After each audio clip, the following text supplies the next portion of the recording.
السلام علیکم ناظرین، امید ہے آپ سب لوگ خیریت سے ہوں گے۔ ناظرین، روس کو سب سے زیادہ جس یوکرائنی ٹیکنالوجی نے پریشان کیا ہے وہ کیا ہے؟ یوکرائن کے ڈرون ایکو سسٹم نے روس کو سب سے زیادہ پریشان کیا ہوا ہے۔ اس میں 3 چیزیں خاص طور پر شامل ہیں: AI سے چلنے والے خود کار ڈرون، FPV یعنی فرسٹ پرسن ویو سستے خودکش ڈرون، اور فائبر آپٹک اور اینٹی جیمنگ ڈرون سسٹمز۔ دنیا بھر میں اس وقت سب سے زیادہ چرچا یوکرائن کے AI انیبلڈ آٹونومس ڈرون سوارمز جو ہیں ان کا ہو رہا ہے، یعنی مصنوعی ذہانت سے چلنے والے ڈرون جھنڈوں کا ہو رہا ہے۔ یہ ایسے ڈرون ہوتے ہیں جو ایک ساتھ درجنوں یا سینکڑوں کی تعداد میں حملہ کرتے ہیں، راستہ بدل سکتے ہیں، روسی جیمنگ سسٹم سے بچ سکتے ہیں، اور بعض صورتوں میں آخری مرحلے پر خود ہدف تلاش کرتے ہیں۔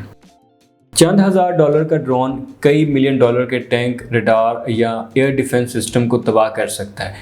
یہی وجہ ہے کہ روس کے جدید فضائی دفاعی نظام بھی مکمل طور پر کامیاب نہیں ہو پا رہے۔ ناظرین، یوکرینی حکام کے مطابق روسی حملوں میں رہائشی عمارتوں، انفراسٹرکچر اور شہری علاقوں کو نقصان پہنچا۔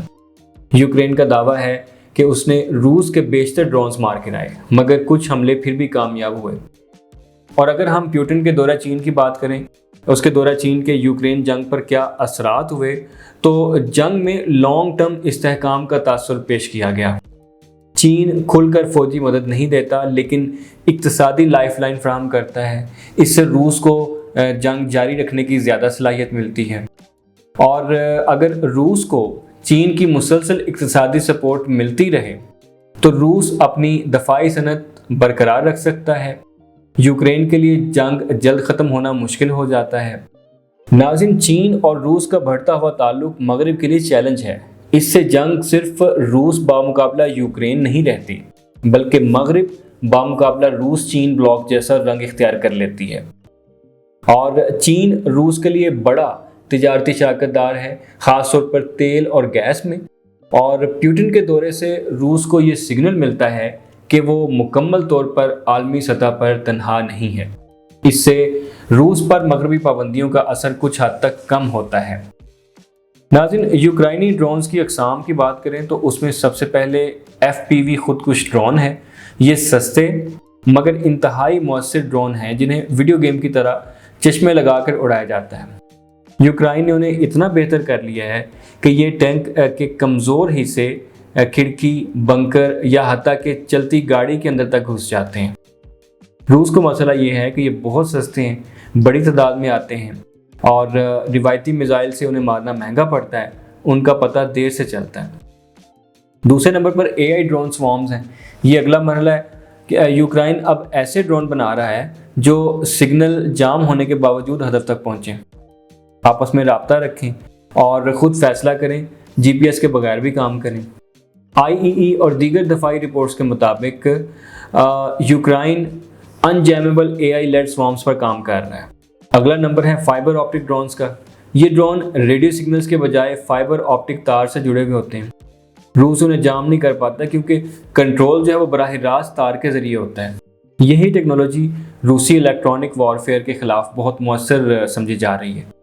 اور پھر نیکسٹ ہے long range deep strike drone. Ukraine نے اب ایسے طویل فاصلے والے ڈرون بنا لیے ہیں جو روس کے اندر سینکڑوں بلکہ ہزاروں کلومیٹر تک حملے کر رہے ہیں۔ تیل ریفائنریز، ایئر بیسز اور توانائی کے مراکز مسلسل نشانہ بن رہے ہیں۔ اسی وجہ سے روس کو اب اپنی تیل تنصیبات، بحیرہ کیسپین پلیٹ فارمز اور ایئر بیسز کے لیے نئے قوانین اور دفاعی انتظامات کرنے پڑ رہے ہیں۔ ناظرین، اس کے علاوہ یوکرائن نے مختلف ممالک کے ساتھ کچھ معاہدے بھی کیے ہیں، جس میں سب سے پہلے سعودی عرب کے ساتھ معاہدہ ہے۔ ایران کی جانب سے ڈرون اور میزائل خطرات بڑھنے کے بعد خلیجی ممالک نے محسوس کیا کہ یوکرائن کے پاس بیٹل ٹیسٹڈ یعنی جنگ میں آزمودہ تجربہ موجود ہے۔ اس لیے انہوں نے یوکرائن کے ساتھ طویل المدتی دفاعی اور ڈرون تعاون شروع کیا۔ یوکرائن اور سعودی عربیہ کے درمیان تقریباً 10 سالہ دفاعی تعاون پر اتفاق ہوا۔ انٹرسیپٹر ڈرونز کی مشترکہ تیاری، ایرانی ساختہ شاہد ڈرونز کا مقابلہ، اینٹی ڈرون ٹیکنالوجی، ممکنہ کور پروڈکشن فیکٹریاں، یوکرائنی ماہرین کی تربیت، UAE کے ساتھ تعاون بڑھانے پر اتفاق ہوا۔